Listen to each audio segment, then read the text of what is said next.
Madame, Monsieur, bonsoir et merci de prendre le rendez-vous de l'actualité sur Eden TV. Voici le sommaire de cette édition. Les membres du comité de suivi de mise en œuvre de la stratégie de développement de l'enseignement supérieur et l'innovation et les membres des conseils d'administration des 4 universités nationales du Bénin sont désormais installés. Le point dans ce journal. Le conseil communal d'Abomey-Calavi était ce matin à l'arrondissement de Kwanroum dans le cadre de la réunion de municipalité. Vous suivrez le compte rendu dans cette édition. Apparition en Chine de plus de 70 nouveaux cas liés au coronavirus. C'était hier. Ceci a poussé les autorités à prendre de nouvelles mesures restrictives. Voilà pour le sommaire. Le développement, c'est maintenant.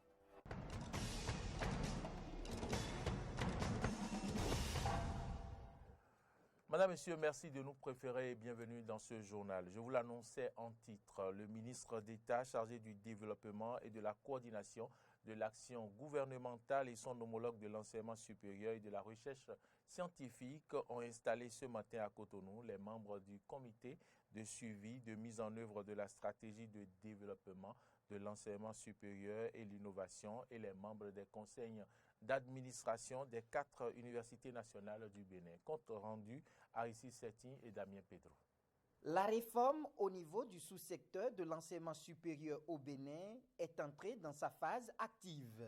Les membres du comité de suivi, de mise en œuvre de la stratégie de développement de l'enseignement supérieur et l'innovation et les membres des conseils d'administration des universités nationales du Bénin sont installés. Ceci est un fruit des recommandations de la Semaine nationale du 10 juillet dernier, présidée par le chef de l'État.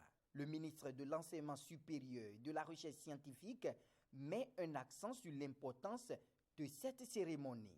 La cérémonie de ce jour qui consacre aussi bien l'installation du comité de suivi de mise en œuvre que des conseils d'administration des 4 universités publiques constitue un pas essentiel dans la feuille de route de mise en œuvre de la réforme du sous-secteur.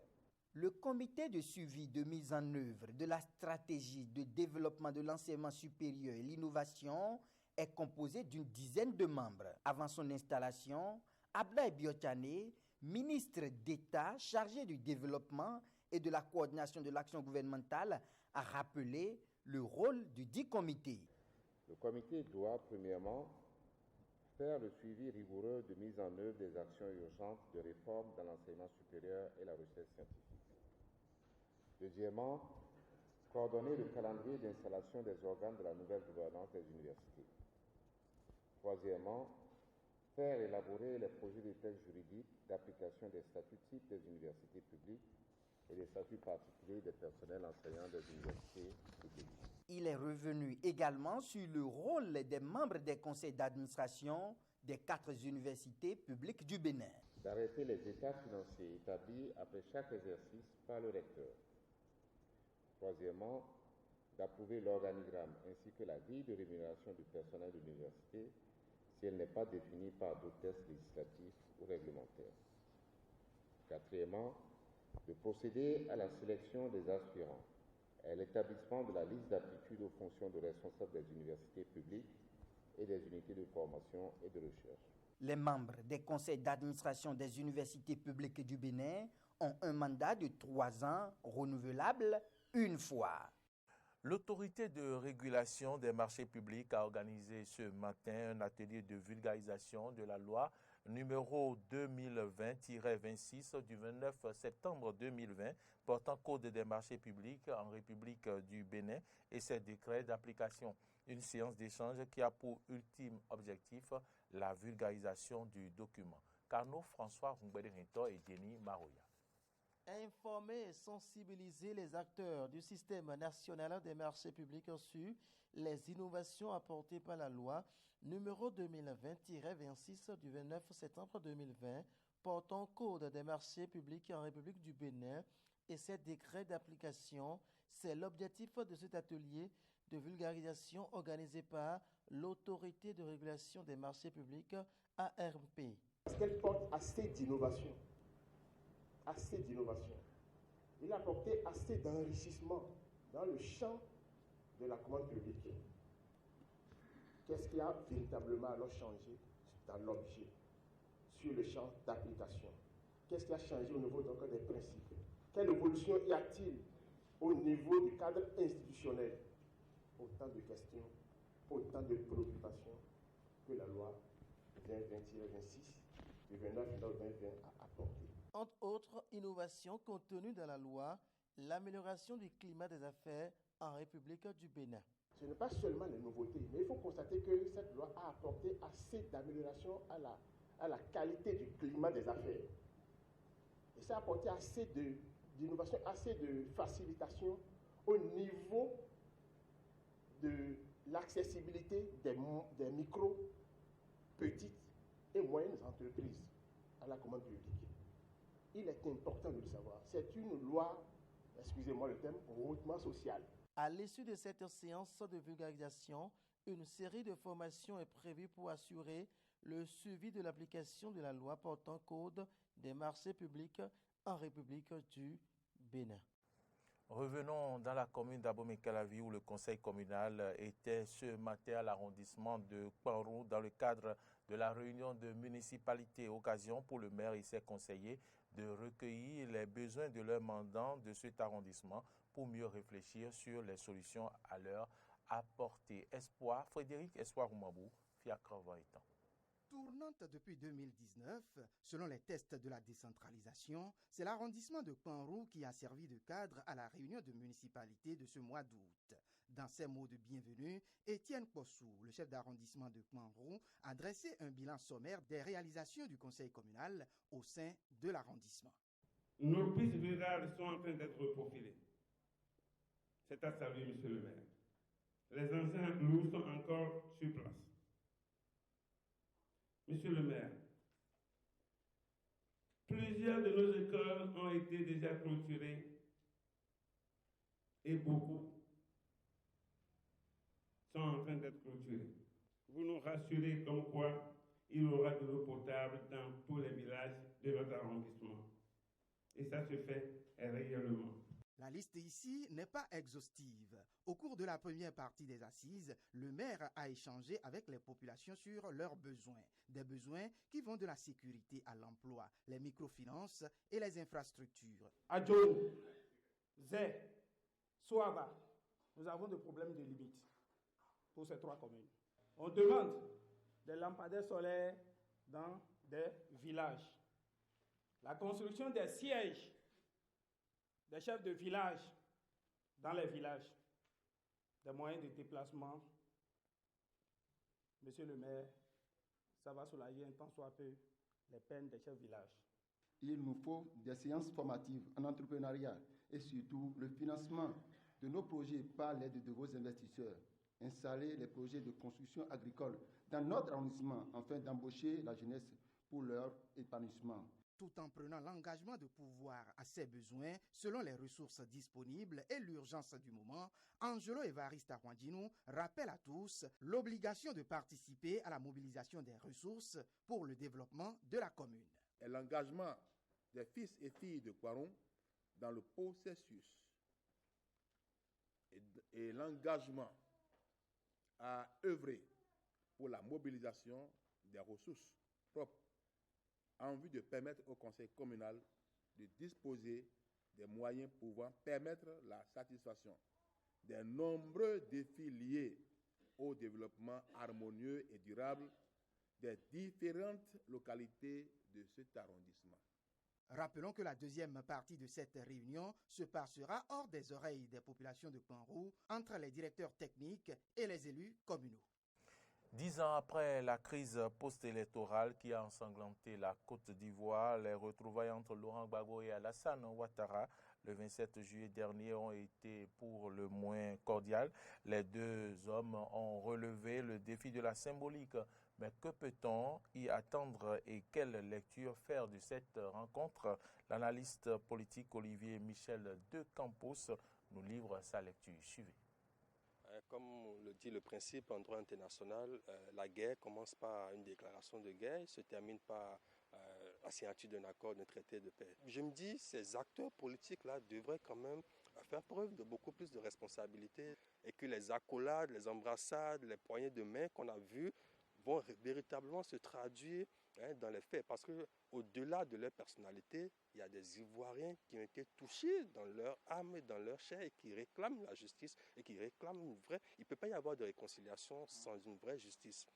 Alors, on a dit que la Cour pénale a acquitté Gbagbo, acquitté Charles Blé Goudé, mais ça veut dire que quelqu'un a quand même bien été à l'origine de tous ces morts. Il faut qu'on puisse d'abord établir les faits, situer les responsabilités, avant que le processus de réconciliation véritablement ne puisse avoir une assise et pouvoir porter les fruits que l'on espère. Comme on le dit souvent dans un de nos adas, lorsque les éléphants se battent, c'est les zèbres qui en payent le prix.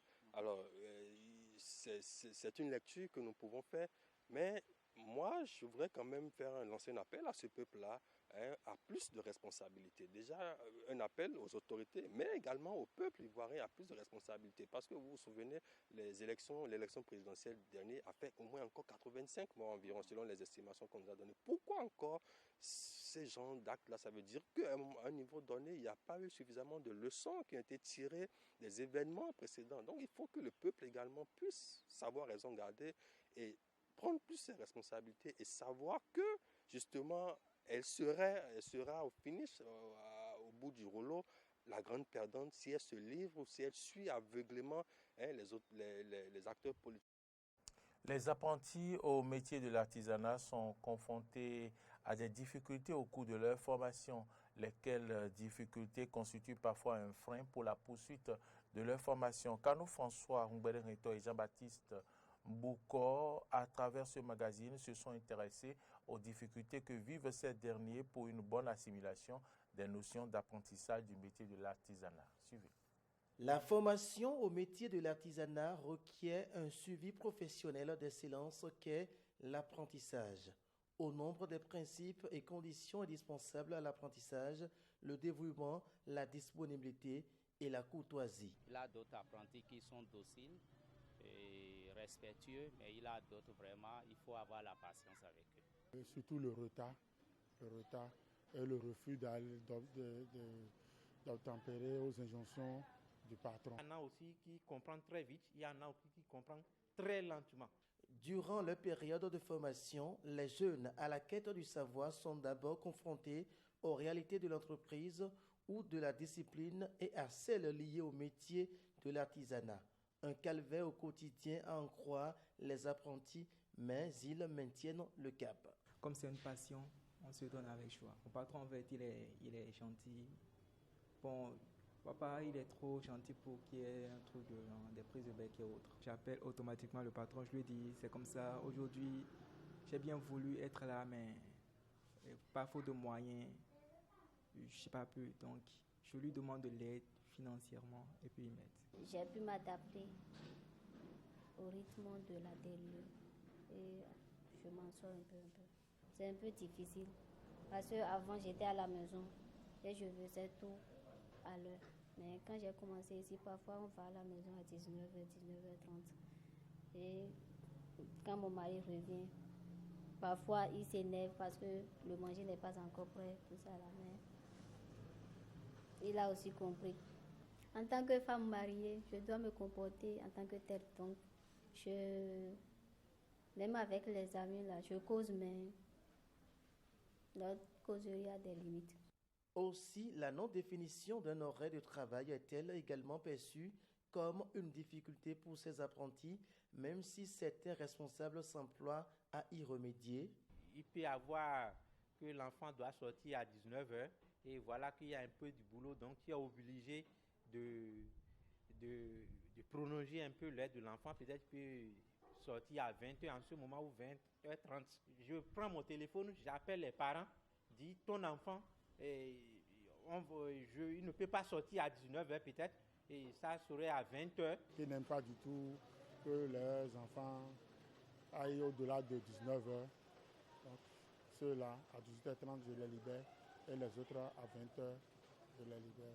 À l'instar de toute situation d'apprentissage, les fautes lourdes ou insuffisances de la part des apprentis méritent diverses sanctions. Si tu essaies de les taper trop, ils risquent de quitter.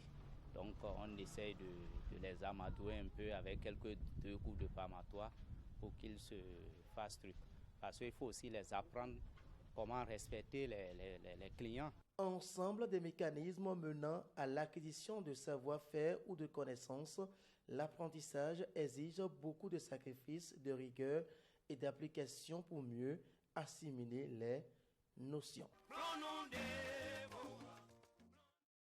En interactualité, Boko Haram responsable de la mort d'au moins 24 militaires tchadiens. Leur patrouille a été attaqué dans la zone du lac Tchad. Les villageois vivent dans la peur. Reportage. Aux grands mots, les grands moyens. Au Nigeria, plus de 1000 chasseurs ont rejoint les forces de sécurité de l'État de Borno au nord-est du pays. L'objectif ?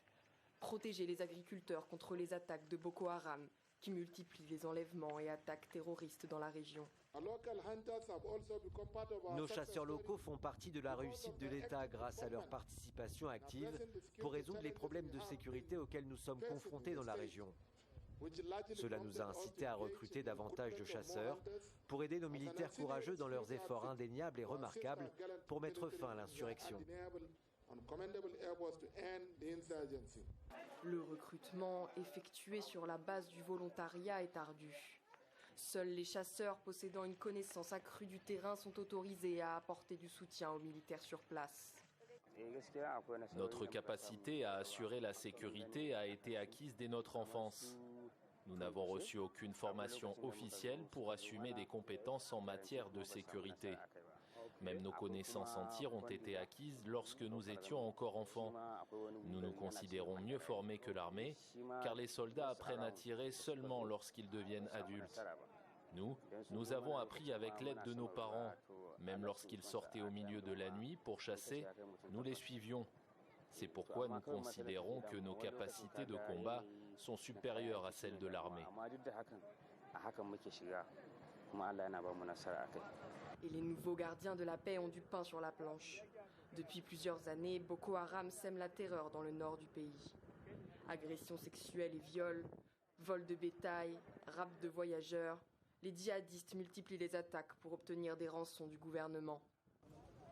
Début juillet, le groupe terroriste a kidnappé 140 lycéens âgés entre 10 et 19 ans dans l'état de Kaduna, dans le centre du pays.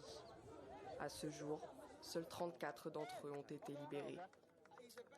En Chine, l'apparition de plus de 70 nouveaux cas liés au coronavirus hier a poussé les autorités à prendre de nouvelles mesures restrictives, notamment en matière de déplacement. La Chine pensait s'en être débarrassée, mais le Covid refait surface après des mois de tranquillité. Pour faire face à cette recrudescence de cas, le pays a durci ses restrictions pour les déplacements à l'étranger de ses ressortissants. Les autorisations de déplacement seront délivrées uniquement pour raisons impérieuses.